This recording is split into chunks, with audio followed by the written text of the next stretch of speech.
Elections. When you and I grew up, it was simple. If you ran for your first grade class president, whoever got the most votes won. When you're running for president of the United States, it doesn't always work that way. In the general election, we have what's known as the Electoral College. And that is, we are a union of 50 states. And each of those states needs to get a proportional participation in the voting process so that the Californias and New Yorks of the world don't run roughshod over Vermont and Kansas. It's a great system. It's argued about every 4 years, but it has done its job for 240 years. In the primary process, as each party selects their candidate, we do have primaries and caucuses, and each place you go state to state to state, and some of the smaller states have an outsized voice because Iowa and New Hampshire have traditionally been first, and if you don't do well in those two, a lot of times your campaign is all done. What Dave Bozell from ForAmerica and I are going to talk about today is as you carve up that pie, whether it's the Electoral College or whether it's the primary process, there's a lot of different pieces of that pie that help make you win. The keys to winning, if you will. That might be race, that might be the religious right, that might be a specific issue. Let's start off with race. Sure. Great to be with you. Happy belated Thanksgiving. Thank you very much. I hope you ate well. I hope you slept well. Sure. You look amazingly rested. Thank you. I'm glad my family's gone.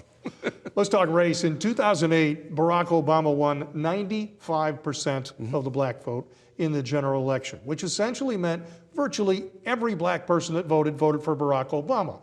Now, black people have never made up the majority of any individual state or of the United States itself, but they do have a key element in the voting process.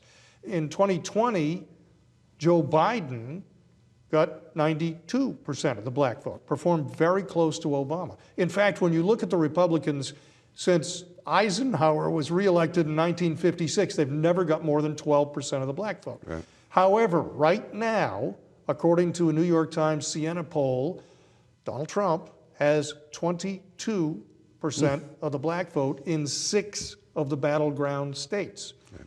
Just as important, Joe Biden is all the way down to 71%, from 92 4 years ago to 71% now. How important is race? How much does that difference make in tipping states one way or another? Well, in the swing states, this is going to be unbelievably important. If Donald Trump can get to that magic 12%, 88% for the Democrats, or I say Donald Trump presumably, but if the Republican nominee can get to 12 to 15% of the black vote, the Republican nominee should win. And that's that. I would say that probably the 2 most important voting blocks in 2024 are going to be the Catholic vote and the black vote. You and I have talked before about whether or not it will be Trump and Biden. If Joe Biden is not the candidate, I've given you the Michelle Obama scenario. How much does that flip the script? If Michelle Obama becomes the candidate, does it turn that black vote into another 95, 96% vote? Yes. And does it change the female vote? Yes, I think Michelle Obama presents unique challenges for the Republican nominee because of her resume, because of being the former First Lady, the opportunity to elect the first black woman. The press would be all over that. There was an NBC poll, Tim, that showed Biden at 40%. That is very, very dangerous territory. You start getting into, it reminds me of Bill Clinton during impeachment. Bill Clinton's political operation during his impeachment trial was you have to keep him over 50%. If you keep him over 50%, the Democrats will stay with him. Now, because we're so bifurcated, the country, nobody gets 50% on anything anymore. So 48, 47 becomes the new 50. According to NBC, which kudos to them, it's a low bar, but at least they reported it on their own poll, Joe Biden's at 40, which means now, just as you showed, the black vote is running away from him, females are running away from him, and you start to hit like 39, 38%, that's when the whispers become screams from within the Democratic camp to push him out of the way and get a new nominee in there. The Center Square Voters Poll looked at Joe Biden among Democrats, looked at Joe Biden or an alternative. And he beats virtually every alternative. If you talk about Dean Phillips, if you talk about Gavin Newsom, Biden is still 20 or 30 points ahead of every single one of them. The one person he's not ahead of among Democrats, Michelle Obama. Name ID. I mean, really. I mean, that's it. Gavin Newsom is cable news, folk hero, but nobody really knows him yet. So that's a name ID problem for Gavin Newsom. Notably, Michelle Obama was on Air Force One just the other day. Not her husband, Michelle Obama was. So right. I don't know if we want to read tea leaves there, but she was there. Let's talk about the women's vote. Very, very important factor here, and that is the TIPP is one of the polling groups that I trust more than any other. Historically, they are amazingly accurate. TIPP poll, only two P's, poll in November shows Trump leading Biden among women, right. 45 to 35. I was stunned by this number.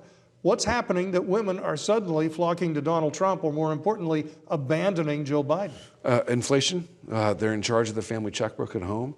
They're seeing a roll of butter cost $6. I think that's got to be the biggest issue. Trump's challenge is going to be suburban women. The Democrats are going to use abortion to drive that wedge.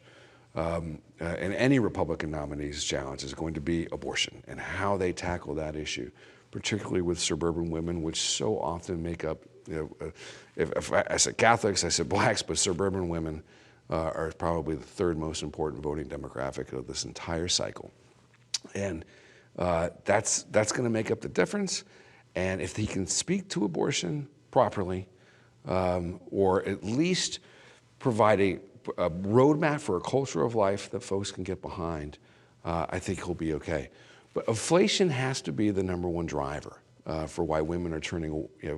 They voted for Trump, then they voted against Trump, and if they're flocking back, it's just got to be inflation. With the race issue, I flipped the script and said, let's put Michelle Obama in place of Joe Biden. How does that change it? And it does change it. Likewise, what if something happens and Donald Trump is not the nominee come next July and it's Nikki Haley instead? Does that change the scenario for women voters? I think Nikki Haley has a good base of support, particularly in some of the southern swing states. We've talked about Nikki's sort of, I called it the vagina monologue sort of presentation that she sometimes has, where she just sort of blames men for everything. I don't think that's going to work in a general election. I would advise her to get out from under whatever that strategy is, just throw it back into the trash can. But she does have a good base of support among women. It's interesting, I mentioned inflation. The Washington Post is a little bit of my Bible when it comes to how do I want to see the left? What's the left's playbook? There was a story last week how the left was complaining that a guy went viral on TikTok for showing a $16 Big Mac, right? And that went nuts. And the guy was censored because he didn't get the name of the burger right. It wasn't technically a Big Mac. It was a quarter pounder with bacon, so therefore it was a premium burger. And if anyone's ever had a quarter pounder, it ain't premium. But the left just went apoplectic, like, well, we just can't have these high prices. We can't have these things go viral. In the story, though, it says that the left's political prescription for Biden or any other Democratic nominee is one of two things: either be sympathetic to the voter for having to buy all these very expensive goods and services, or just blame the corporations. So just blame McDonald's. And he was doing that all last week. So facts for thee, you got to get the name of the burger right, and no facts for me. I can just blame corporations for all my ills. The biggest key here, I think, out of everything is voters that are registered independent. Mm-hmm. Obviously, if it's Trump and Biden, Trump has people that are going to stay with him no matter what. There are Republicans who will vote for the Republican nominee no matter who it is. And even though a big chunk of Democrats wish someone other than Joe Biden was the nominee, if he's the nominee, there's a big chunk that will stay with him. Right. In the middle, though, are independents. They make up roughly a third of the voters. And so whomever can attract those people is likely going to win. There's a great poll out by Quinnipiac University that shows Joe Biden at 31%, Donald Trump at 30%, okay, and RFK Jr. at 36% among independents. Among independents. How much does RFK or some other credible third party or independent candidate throw the whole thing up for grabs? RFK, I think, hurts Joe Biden more than he hurts Donald Trump. And I know there's some Trump voters that are attracted to his presentation as well. But the fact that he's overtly socialist when it comes to gun control and climate change, I think is a non-starter for most Republican-leaning voters. But I think that RFK Jr. hurts Biden tremendously. It's Ross Perot, but flipped. And that's why they've kept him out of the whole Democratic primary process and forced him to go independent, which was a huge mistake. Final note, and I started this thing out by saying, in first grade we learned elections were whoever gets the most votes. In the presidential sweepstakes, it doesn't always work that way, as Hillary Clinton learned long after first grade. So Kennedy is winning some states outright with voters under the age of 45. Okay, now we're talking. Let's just throw this thing one last curveball, and that is, what if a third-party candidate wins some states and no one gets to 270? How important does control of Congress become at that point? Well, if I know my civics properly, at that point it becomes a state rep who controls the more number of states in the House.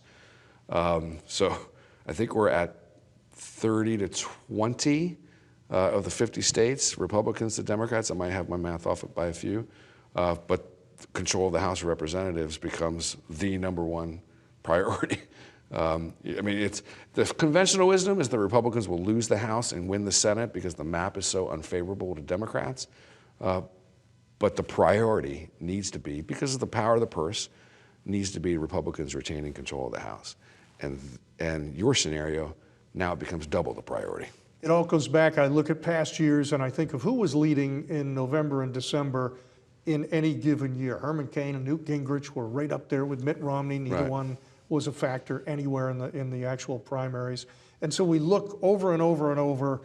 It doesn't sort itself out, and still until this year, it'll be January 15th is Iowa, and a couple of weeks later we're in New Hampshire. So by the end of January, we'll have a much narrower field and probably a better idea of where things are headed. This time in 2015, Jeb Bush and Scott Walker were still there and still leading, and quickly evaporated, so things can change fast. Crazy stuff. Yeah. David Bozell, For America. Thank you, my friend. Thank you, sir. I'm Tim Constantine for the Washington Times. Be well.